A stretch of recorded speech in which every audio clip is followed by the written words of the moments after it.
আমাদের গ্রামের মসজিদের দ্বিতীয় তলায় মহিলাদের নামাজের ব্যবস্থা করা হয়েছে এবং ইসলাম কি বলে, মসজিদে মহিলাদের নামাজের বিধান কি, মসজিদে কোনো মহিলা পর্দাহীন অবস্থা চলে আসলে করণীয় কি? ভাইরা আমার,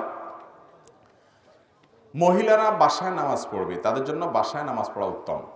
এটা আমার কথা নয়, এটা নবী করিম সাল্লাল্লাহু আলাইহি সাল্লামের নির্দেশনা। হাদিসে আসছে অবুয়ুতুহুন্না খায়রুল্লাহুন্না, মেয়েদের জন্য বাসায় নামাজ পড়াটা অধিক উত্তম, বেশি সওয়াবের। নবী করিম সাল্লাল্লাহু আলাইহি সাল্লামের কাছে এক মহিলা বলছে, ইয়া রাসূলুল্লাহ, আমি আপনার পিছনে মসজিদে নববীতে এসে নামাজ পড়তে চাই। নবী সাল্লাল্লাহু আলাইহি সাল্লাম বলেছেন, তোমার জন্য তোমার বাসায় নামাজ পড়া বেটার। এখানে পড়ে যে সওয়াব পাবা, ওখানে পড়লে তোমাকে আল্লাহ সওয়াব আরো বেশি দিবেন।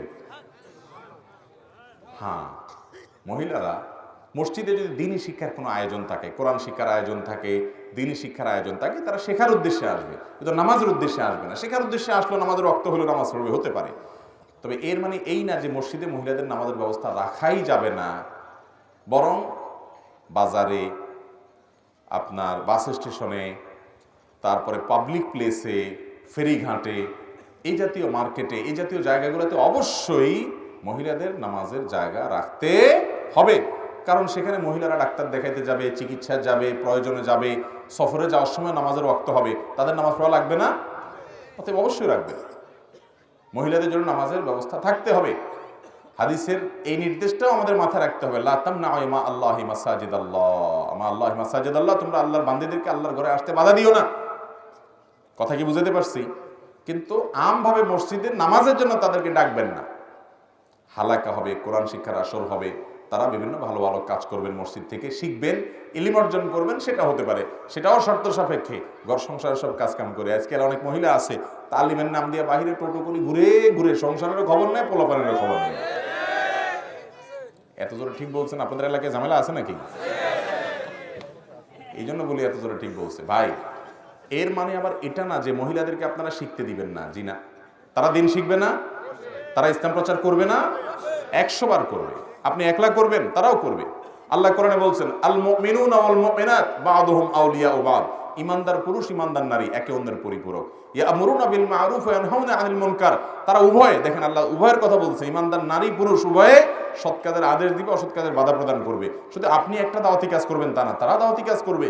কিন্তু তারা নারী হওয়ার কারণে তাদের সেফটির জন্য, সামাজিক বিশৃঙ্খলা যেন না হয়, সেজন্য আল্লাহ রাব্বুল আলামিন পর্দার বিধানটা মেনে তারপরে তাদেরকে দাওয়াতি কাজ করতে বলেছে। অতএব নারীরা সংসারের কাজ করে স্বামীর অনুমতি নিয়ে, বাবা অভিভাবক থাকলে তার, গার্ডিয়ান থাকলে তার অনুমতি নিয়ে তারপর তারা বাইরে দাওয়াতি কাজ করবেন। সেটাও সফরের দূরত্বে যেতে পারবেন না। সফরের দূরত্বে যেতে হলে তার সাথে মাহরাম থাকতে, হজে পর্যন্ত যাওয়া জায়েজ নয়, উমরা পর্যন্ত যাওয়া জায়েজ নাই মাহরাম ছাড়া। তাহলে কিসের আপনার দিন প্রচারের উদ্দেশ্যে এক জেলাতে আরেক জেলা চলে যাবেন মাহরাম ছাড়া? এটা কিন্তু জায়েজ নাই, টাটকা হারাম। কথা কি বুঝাতে পারছি?